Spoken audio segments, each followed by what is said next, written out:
Good morning, afternoon, or evening, wherever you're at, ladies and gents. I am Kura Isagami, your resident Tinkerer and Medarotter, and this is the Medarot News Network, celebrating one momentous and fully grown year of the Medarot News Network.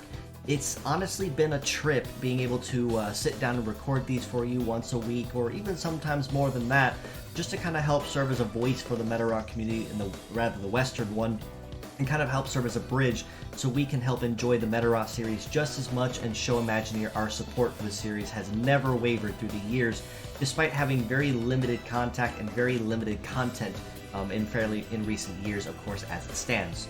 That aside, however, as you see this week, it is going to be rather quiet, which honestly is very highly warranted and highly appreciated, given that we had the last 2 weeks of the Ghost in the Shell Season 2 collaboration, and a lot of things kind of tossed in all together that kind of made it really hard to properly enjoy the event all the way through. But as you see here, we do see a couple of new faces that'll be joining the rosters officially that have been enemy NPCs in the past. So with that being said, let's go ahead and jump right into what was announced for this week and further celebrate 1 year of the Medarot News Network. Starting up as usual with the Gacha banners of the week, as you see here, two very familiar faces.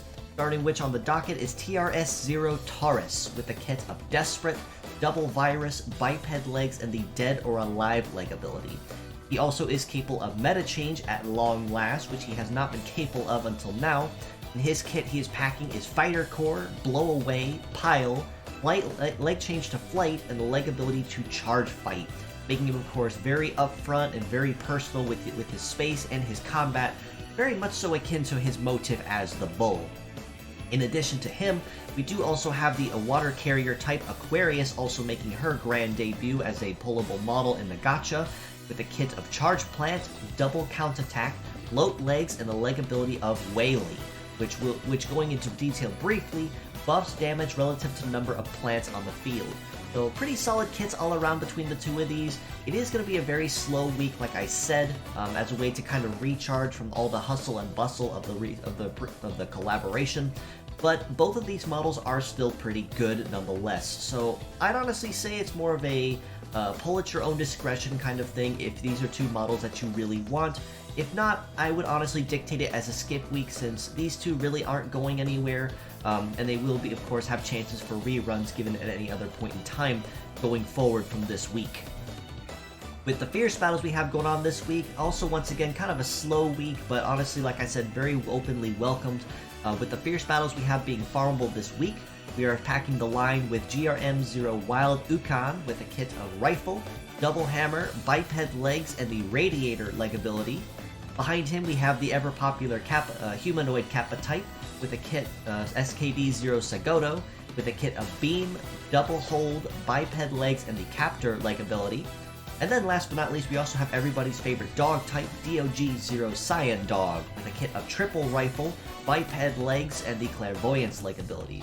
Now naturally, all three models this week have some pretty solid and viable skills and various forms of utility, so honestly it was kind of tough to actually dictate a MVP of the week since they all had something potentially viable one way or another. But if I had to give it to anyone, I would honestly have to give it to Cyan Dog, given the fact that conventional rifles are something you can use just about anywhere with no real drawback or disadvantage to using them once you are able to unlock pierce damage, or even if you can't. It is a very solid and well-balanced all-around skill you can almost never ever go wrong with. Now, despite it being a slow week, however, we did actually get a couple of pretty big pieces of news just to kind of tease what is upcoming.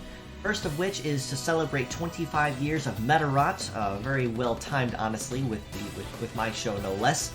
Horama Rin will be a special guest on the show and draw a brand new Medarot with viewers and showcase the process as he works on it.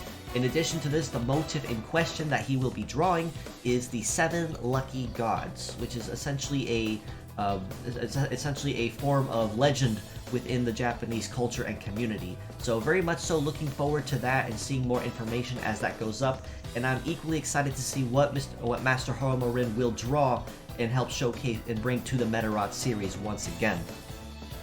Now, for those that were unaware with the tune-up parts mechanic that did go live a couple weeks ago, they were hosting a survey on that as well, just to kind of see how players thought of it, and the overall results, not so good.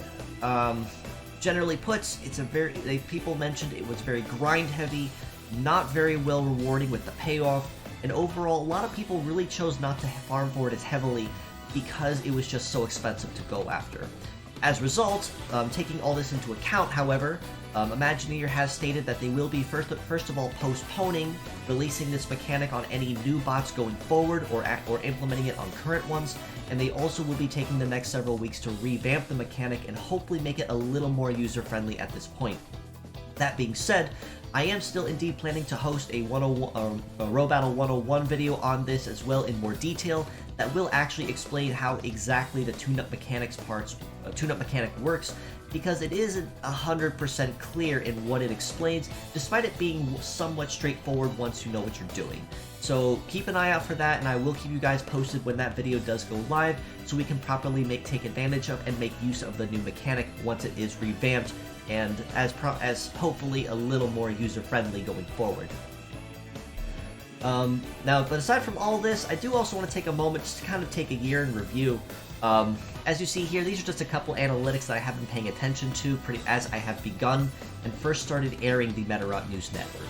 As you see from today, I am now sitting currently at 291 subscribers. I said this at the 200, I said this at the 250. I really did not believe I would make it this far, so thank you so very, very much from the bottom of my heart for the support and the encouragement that you've given me through these years. And I also want to thank you for the 320 followers, and hopefully to continue growing on Twitter, that continue to follow and support me there as well, and keep up to date with anything related to Medarot, or even just whatever I decide to post in general. I do have a number of projects as well I do tease on there every once in a while that I've started to pick back up. So if you do want a chance to reach out to me or kind of get an idea of what I'm working on, that is definitely the place to reach out and follow me and keep up to date. But once again, as a year in retrospect of 52 episodes of Medarot News Network going forward, and even to the future, thank you so very much for all the support you've given me, and I will continue to do my best to serve as a voice for the Medarot community here on the Western Front, and our continual hopes to reach out to Imagineer and tell them that we are here and we are supporting them. But on the community front, that being said, I do also want to reach out and talk about the Medarot 3 and the Medarot Reloaded translation projects, of course, just as I do every week. With that being said, with this, we are still continually looking for translators primarily. The Medarot 3 translation project has been making good progress and some great headway. I believe the first official beta patch has been officially launched. Correct me if I am wrong, if any of those workers are watching this. So fantastic work to you guys, but there is still a lot of text that needs to be translated. So any help with that is greatly appreciated. Same with the Medarot Reloaded manga.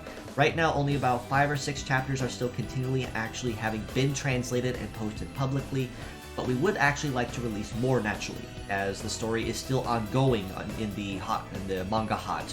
But we just don't have any translators for that as seen here. So again, if you have any knowledge in coding, cleaning your Japanese with some time on your hands, we are more than appreciative of any efforts that you'd be willing to provide in hopes of seeing these projects to completion, so that we can actually enjoy the merchandise and the manga and everything more so up on the down low and on the upfront, just as we have through the years. Now, with the weekly art highlight, it actually was another big piece of news I chose to focus on more than actually fan art this week. Well, I guess you could kind of count this as fan art to a point, and it's the fact of the Nine-Tailed Fox Ori Meta contest. We finally, at long last, have a first look at and a teaser at the winner of the contest. No name has been officially given, no artist or kit, so if you do actually have a link to the original artist that posted this one, links would be greatly appreciated. But if you are indeed watching this, whoever you are out there, mysterious viewer, congratulations on your win. It is a very, very nice design, and I am eagerly looking forward to seeing it implemented in Medarot S as an official model, and very likely boss type if I do recall the original contest entry correctly. But aside from all this, like I said, with it being a rather short week and quiet week, which again is very highly appreciated, I believe that covers just about everything going forward with everything that was covered for this week. So thanks again for stopping by. If you'd like to know more, you can follow us below on Facebook at the Medarot News Network page and the Metabots Forever communities there. You can also join us on Discord in the link provided and in the comments below, which will keep a closer ear to the ground on anything related to Medarot. That includes my weekly episodes, any merchandise reveals or releases, or any translation progress. That's the first place you will hear it. You can also follow me on Twitter at IsagamIKura, so if you have any questions, feedbacks, comments, or whatever, feel free to reach out to me. My DMs are always open, and don't be a stranger. I'm always happy for a chat and open to anything that you might be able to suggest or even have me consider for future episodes or things that I should cover going forward. Now, of course, I can make this all about me in celebration of my 1-year anniversary, but I do also want to take a chance and say follow these fine friends of mine as well. Callie Dory, I've commented on and highlighted in the past naturally for her contributions and her streams, as well as her running of the Metabots OOC page on Twitter. For daily Metabot content, sharing stuff constantly with the Medarot community, fan art, videos, pretty much anything you will find. Following both her pages will always grace your Twitter feed with anything Medarot. In addition, I do also want to reach out to my friends that run the Metabots España page, also on Twitter, as a way to reach out to the Spanish community. For folks that maybe English or Japanese may not be either first language naturally, but still want to get in on the action, kudos to you guys for being able to serve as that Spanish bridge, to reach out to them and help further unite the community even more so, as well as not just what I do here, but also on your own front.